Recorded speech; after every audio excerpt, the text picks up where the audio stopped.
हमारी जनरेशन है ना, उसमें भी सब जेनजी नहीं हैं। क्यों? क्योंकि इस वक्त जो अग्निवीर हैं वो भी तो तुम्हारी वाली जनरेशन में आ रहे हैं ना, 1997 से लेके 2012 तक की जनरेशन में है।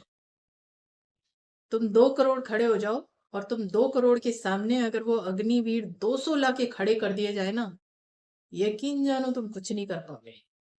और तुम अपनी मानसिकता और अपनी सोच को उनके अंदर जरा ढूंढ के दिखाना। तो इस दुनिया ने तुम्हें एक वर्ड दिया, तुम कॉपी कैट की तरीके से उसको एक्सेप्ट करके उस रास्ते पे चल दिए। लेकिन जो अग्निवीर है ना, उनकी तो प्रॉपर जैसे ट्रेनिंग होती है उस तरीके से है। अपने जैसा जंजी उनके अंदर ढूंढ के दिखाना। और ये देखो जरा कितने शांत हैं कि तुमने आर्मी के खिलाफ इतना सब कुछ बोल दिया, तब भी वहां से अभी तक सिर्फ एक रील देखी है जिसमें मैंने एक पर्सन को बोलते हुए देखा, पर बाकी की टोटल आर्मी चुप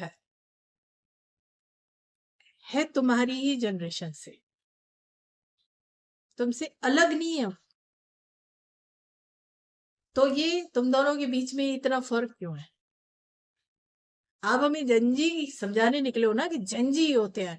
नहीं, मैं अग्निवीर को तुम्हारे सामने लाके खड़ा करती हूँ, बताओ तुम्हारे और उनके बीच में इतना फर्क क्यों है? और तुम उनके लिए ये भी नहीं बोल पाओगे कि वो तो सरकारों को सर्व करते। नहीं, वो सरकारों को सर्व नहीं करते, वो इस देश की सीमाओं को सर्व करते हैं। सरकारों को सर्व करने वाले ये नहीं बोलते हैं कि मैं या तो तिरंगा फहरा के आऊंगा, नहीं तो तिरंगे में लिपट कर आऊंगा।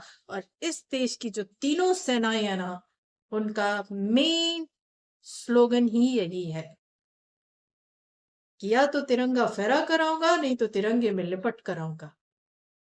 और उसी की वजह से, क्योंकि अगर वो बॉर्डर से हटा दिए जाए ना, तो तुम तो जाके लड़ने के लायक बिल्कुल हो नहीं।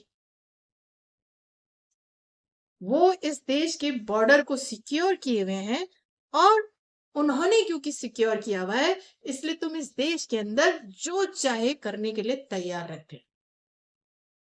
ये है असली, तुम्हारी असलियत।